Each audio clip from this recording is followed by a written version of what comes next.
గం గణపతయే నమః.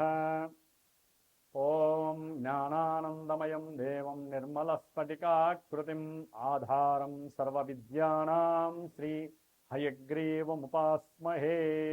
శ్రీ హయగ్రీవ అనుగ్రహ ప్రసాద సిద్ధిరస్తు. కుంభరాశి వారికి మే 15 నుంచి జూన్ 15 వరకు కూడా సప్తమాధిపతి అయినటువంటి సూర్యనారాయణుడు, సూర్య భగవానుడు మరి వీరికి చతుర్థ స్థానమైనటువంటి వృషభ రాశిలో సంక్రమణం చేసినటువంటి ఈ నెల రోజులు కూడా వీరికి గృహపరమైనటువంటి ఎన్నో అసౌకర్యకరమైనటువంటి ఇబ్బందులు ఎదురయ్యే అవకాశం ఉంటుంది. ఆరోగ్యపరంగా కొంచెం తలకాయ నొప్పులు చాలా ఉంటాయి, ఇబ్బందులు. తండ్రి గారితో కొంచెం గృహంలో అసౌకర్యకరమైనటువంటి ఇబ్బందులు తలెత్తే అవకాశము. ఉద్యోగ వ్యవస్థల్లో మీకన్నా పనిచేసేటటువంటి ఎవరైతే ఉన్నతమైనటువంటి అధికారులు ఉంటారో వారి వలన లేనిపోని తలకాయ నొప్పులు, ఆర్థిక సమస్యలు, ఆర్థిక సమస్యల్లో మీరు ఇరుక్కోవటము. కొంతమందికి అయితే ఉద్యోగ సంబంధిత విషయాల పరంగా మీరు జైళ్ళకి వెళ్ళేటటువంటి పరిస్థితి, లేదా పోలీస్ స్టేషన్లు ఎప్పుడు ఎక్కనటువంటి వాళ్ళు పోలీస్ స్టేషన్ మెట్లెక్కే పరిస్థితులు కూడా కుంభరాశి వారికి కనిపిస్తున్నాయి. వాహన సంబంధిత సమస్యలు ఆర్థికంగా మిమ్మల్ని కొంగదీసే పరిస్థితి. అంటే ప్రయాణాలలో మీరు వెళ్ళి ఎవరినైనా ఇబ్బందులు పెట్టడము, లేకపోతే గొడవలు పడటము, అవతల వ్యక్తి మీ యొక్క ఏదైనా వాహనానికి ఇబ్బంది కలుగజేయటం, దాని ద్వారా మీరు కేసు పెట్టడము, ఇట్లా ఏదో రకంగా కోర్టు కేసుల దాకా వెళ్ళే అవకాశము ఈ యొక్క రవి 4లో ఉండటం వల్ల కలుగుతుంది. కాబట్టి ప్రయాణాల యందు జాగ్రత్తగా ఉండండి. తల్లిగారి యొక్క ఆరోగ్య రీత్యా కూడా మీకు ధనము ఖర్చే అవకాశం ఉంటుంది.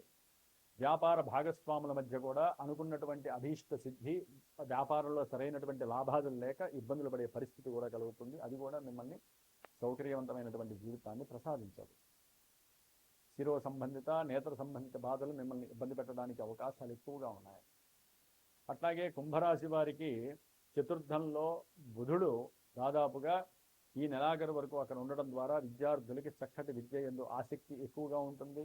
వారి యొక్క ప్రణాళికలు విజయవంతం అవుతాయి. అయితే చదువుకునేటటువంటి విద్యార్థులకి ఇక్కడ మైనస్ ఏంటంటే రవి బుధులు కలిసి ఉండటం ద్వారా కొంతవరకు చదువులో వెనకబడే లక్షణం ఎక్కువగా ఉంటుంది. మీకు చాతుర్యం ఎక్కువ ఉంటుంది, జ్ఞానం ఎక్కువ ఉంటుంది, అపారమైనటువంటి తెలివితేటలు ఉంటాయి ఈ యొక్క కుంభరాశి వారు.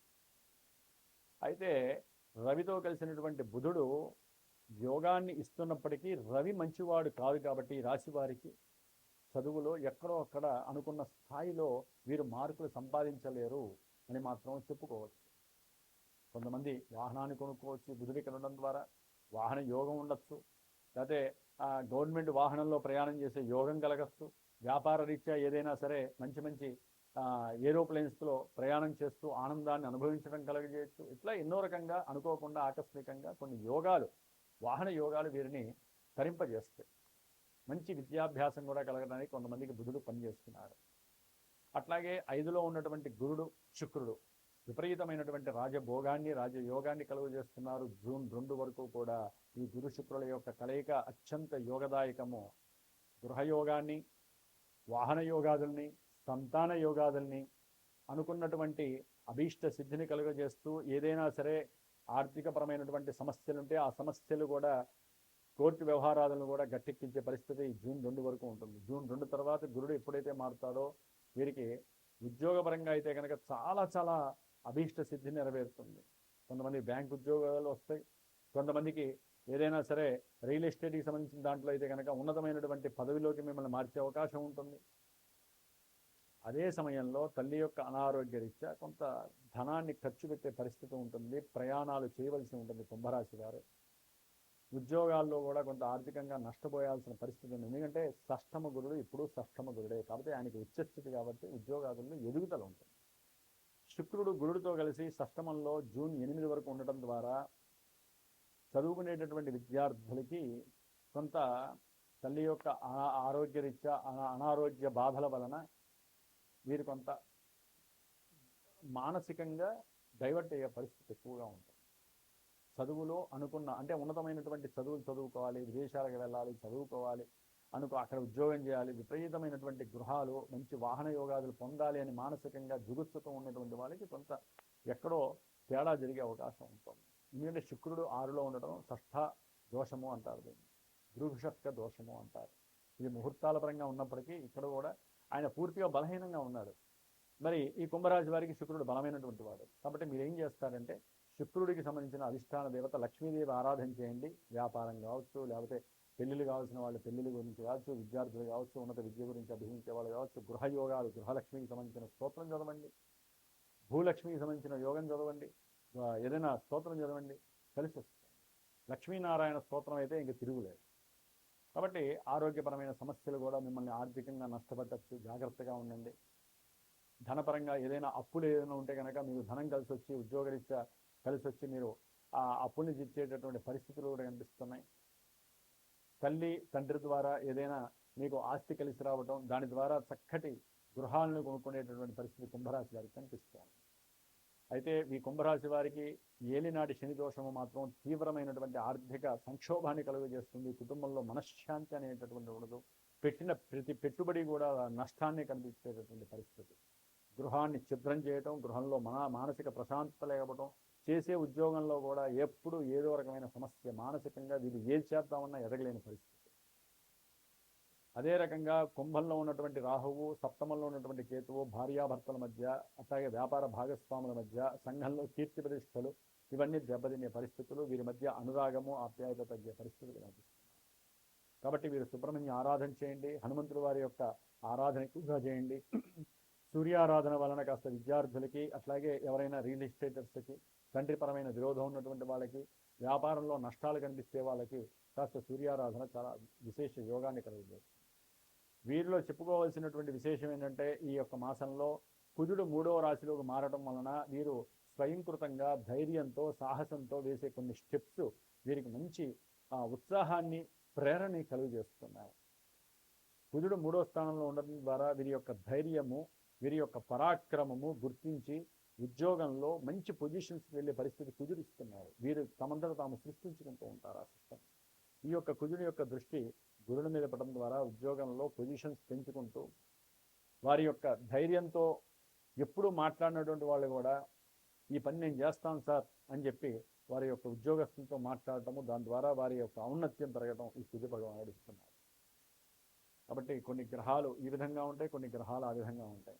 మానసిక చర్యలకి మాత్రము ఈ యొక్క గోచారము చాలా పనిచేస్తుందండి. కానీ ఎన్నో ఈవెంట్స్ ఉంటాయి. పెళ్ళి ఎప్పుడు చేయాలి, వ్యాపారం ప్రారంభం చేస్తున్నాం మంచిదా కాదా, సంతాన విషయంలో మేము ఎందుకు 4-5 సంవత్సరాలు కలిగినా మా యొక్క సంతానం వృద్ధి చెందట్లేదు, అంటే సంతాన యోగం ఎందుకు కలగట్లేదు, అట్లాగే ఇలా ఎన్నో రకాలుగా చిన్నపిల్లలకి కొన్ని సమస్యలు, విద్యార్థులకి సమస్యలు, అట్లాగే పెళ్లి కాని వాళ్ళకి అదొక సమస్య, పెళ్ళైన వాళ్ళకి ఇంకో సమస్య,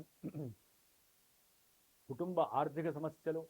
ఈ సమస్యలకి విరుగుడు ఎప్పుడు, అది మీ జన్మజాతకం తెలియజేస్తుంది. ఏ రకమైన హోమాదులు పూజలు చేసుకుంటే మాకు ఉన్నటువంటి సమస్యలు గట్టెక్కుతాం అనేటటువంటిది మీ యొక్క జన్మజాతకం తెలియజేస్తుంది. కాబట్టి సరైన గురువుని ఎంచుకొని 6 నెలలకో సంవత్సరానికో, లేదా మీకు ఉన్న సమస్యని వాళ్ళకి తెలియజేసి జాతకంలో అసలు అవయోగాలు నడుస్తున్నాయా, ఇప్పుడు నడుస్తున్న దశలు అంతర్గతులు మీకు యోగిస్తున్నాయా లేకపోతే అవయోగిస్తున్నాయా, ఏ పూజలు చేస్తే, ఏ హోమాలు చేస్తే, ఏ జపాలు చేస్తే ఆ గ్రహాలు శాంతిస్తాయి, ఏ దేవతారాధన చేయడం ద్వారా ఆ దైవ కిరణాలు మా మీద పడి మాకు ఈ జన్మనిచ్చినందుకు మాకు ప్రశాంతత లభిస్తుంది. ఇవన్నీ కూడా జన్మజాతకం మాత్రమే తెలియజేస్తుంది. శుభకరమైన ఈవెంట్స్ కానీ మన బాధలు కానీ ఆ దశలు అంతర్దశలే నిర్దేశిస్తూ ఉంటాయి. కాబట్టి ఒక సరైన గురువుని ఎంచుకొని చక్కగా మీకున్న బాధలు ఆయనే చెప్తాడు, లేకపోతే మీరు చెప్పి దానికి తగ్గ పరిష్కారాలు ఆచరించండి. గురువుని ఎంచుకునేటటువంటి సందర్భంలో ముందు ఒక 5 నిమిషాలు పరమ పవిత్రంగా ధ్యానం చేసుకొని, ఏ గురువుని మీరు ఆశ్రయిస్తే మంచి జరుగుతుందో మీ యొక్క మనసే మీకు తెలియజేస్తుంది, గుర్తుపెట్టుకోండి.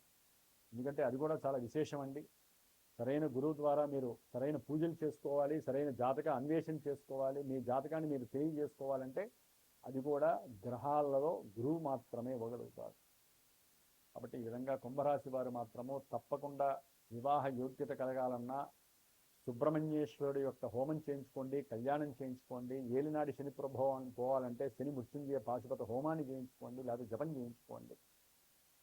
వివాహమై సమస్యలు పడుతున్నటువంటి వాళ్ళైతే కనుక తప్పకుండా దాంపత్య పాశుపత హోమాన్ని చేసుకోండి. ఇట్లా ఎన్నో ఉన్నాయి గురువు చెప్తే కనుక. కాబట్టి మీకున్నటువంటి సమస్యలన్నీ తొలగేటట్టుగా చేయాలి అంటే నిత్యము దైవారాధన చేయండి. మన యొక్క సనాతన ధర్మాన్ని వృద్ధి చేసుకోండి. సనాతన ధర్మంలో ఉన్నవాళ్ళు సనాతన ధర్మానికి లింక్ అయి ఉన్న వాళ్ళనే చక్కగా వివాహాన్ని చేసుకొని వృద్ధి చేసుకోండి మన యొక్క ధర్మాన్ని. వృక్షాల్ని పాతండి, అంటే మొక్కల్ని పాతండి, అవి వృక్షాలై ఎంతోమందికి యోగాన్ని కలిగజేస్తూ ఉంటాయి. కాబట్టి వృక్షో రక్షతి రక్షత. ప్రతి ఒక్కరూ ఆరోగ్యంగా ఉండాలని, మానసికంగా బాగుండాలని, ప్రపంచము ఎప్పుడూ సౌభాగ్యంగా ఉండాలని కోరుకోండి. ఆ ప్రపంచంలో మనం ఉన్నాం కాబట్టి మనం కోరుకునే కోరిక ముందు మనల్ని రక్షిస్తుంది. జై శ్రీమన్నారాయణ.